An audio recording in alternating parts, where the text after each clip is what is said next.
Good morning everyone. તો આપણે આગલા શોર્ટ્સમાં અવિભાજ્ય અવયવીકરણ પદ્ધતિમાં જ્યારે બે સંખ્યાઓ આપેલી હોય તો તેમનો ગુસ્સા અને લસા કઈ રીતે શોધવો એની વાત કરી હતી। અત્યારે આપણે એ સંખ્યાઓના અંદર જે બે સંખ્યાઓ હતી તો એની જગ્યાએ આપણે ત્રણ સંખ્યાઓ લેશું અને કઈ રીતે લસા અને ગુસ્સા શોધી શકાય એના વિશે શીખીશું।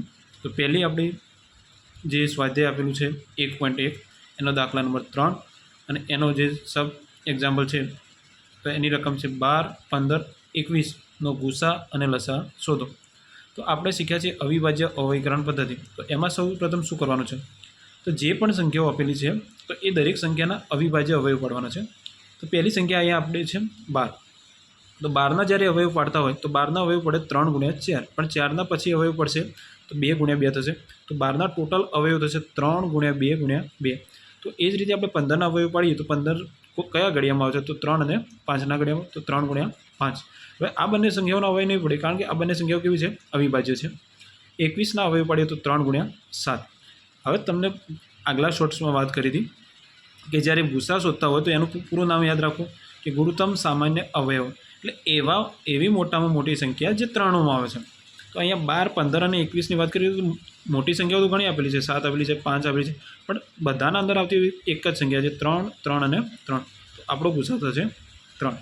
હવે લસાની વાત કરીએ તો લસા જ્યારે શોધતા હોય તો એનું પૂરું નામ જે છે લઘુત્તમ સામાન્ય અવયવી। અવયવીનો મતલબ થાય છે એક આપણે જે ઘડીઓ બોલતા હોય છે એ થશે। તો અહીંયા તમારે લસા શોધતી વખતે દરેક સંખ્યા લેવાની છે, પણ જ્યારે એક વખત આવી જાય તો એના પછી લેવાની થતી નથી બીજી સંખ્યામાંથી। તો અહીંયા વાત કરીએ આપણે અહીંથી 3 લીધા તો બાકીની સંખ્યાઓમાં 3 આપેલા છે તો એ લેવામાં આવશે નહીં। તો આપણે અહીંયા કેટલા લખશું, 3। હવે 2, તો અહીંયા નીચે જોવાનું 2 કોઈ સંખ્યામાં છે નથી તો એક વખત લખી દેવાના। હવે 2 ફરી નીચેવાળી સંખ્યાઓમાં નથી તો 2। હવે નીચેવાળા ભાગમાં જઈએ તો 3 તો આવી ગયા ઉપર, તો 5 અને અહીંયા ફરી જોશું તો 3 એ ઉપર લખી દીધા હતા તો અહીંયા કેટલા આવશે, 7। તો આ ત્રણેય સંખ્યાઓનો ગુણાકાર કરશું તો આપણો જવાબ આવશે 3 ગુણ્યા 2 ગુણ્યા 2 ગુણ્યા 5 ગુણ્યા 7। તો ટોટલ આન્સર થશે 420। તો આપણો 12, 15 અને 21નો ગુસ્સા થશે 3 અને લસા થશે 420। હવે આ ગુસ્સા અને લસા કહેવા શું માગે છે, તો ગુસ્સા એ વસ્તુ કહેવા માગે છે કે ગુસ્સા વડે તમે આ ત્રણ સંખ્યાઓને નિશેષ ભાગી શકો, એટલે કે ગુસ્સા વડે આ ત્રણ સંખ્યાઓને ભાગવામાં આવે તો એની શેષ જે રહી એ 0 આવશે। અને લસાનો મતલબ શું થાય છે કે જે તમારો જવાબ આવ્યો છે લસામાં 420, એ 420ને આ કોઈ પણ સંખ્યા વડે ભાગશો, 12 વડે ભાગશો કે 15 વડે ભાગશો કે 21 વડે ભાગશો તો શેષ 0 આવશે।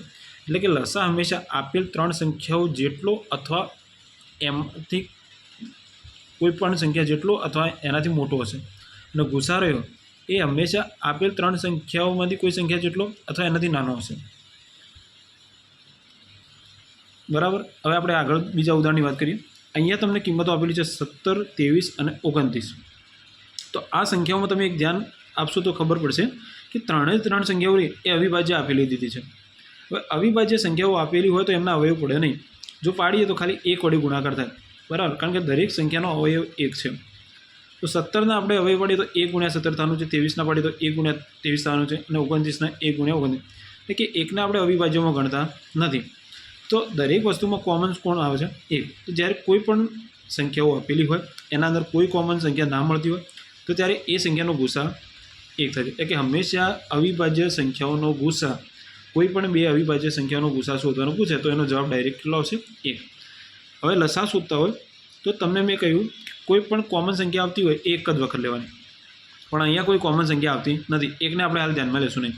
તો 17 તો નીચે કોઈ 17 નથી, 23 તો ઉપર નીચે કોઈ 23 નથી, 29 તો ઉપરના બંનેમાં કોઈ 29 નથી।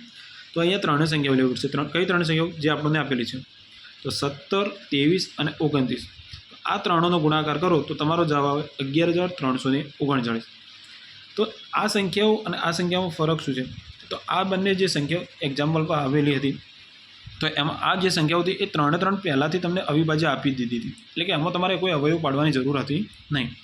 તો જ્યારે ત્રણ સંખ્યાઓ અથવા બે સંખ્યાઓ કે 5 સંખ્યાઓ બધી જ અવિભાજ્ય સંખ્યાઓ હોય તો એમનો જવાબ ફિક્સ છે કે એમનો ગુસ્સા થશે 1 અને એમનો લસા થશે જેટલી પણ સંખ્યાઓ આપી છે એ બધી સંખ્યાઓનો ગુણાકાર। Thank you.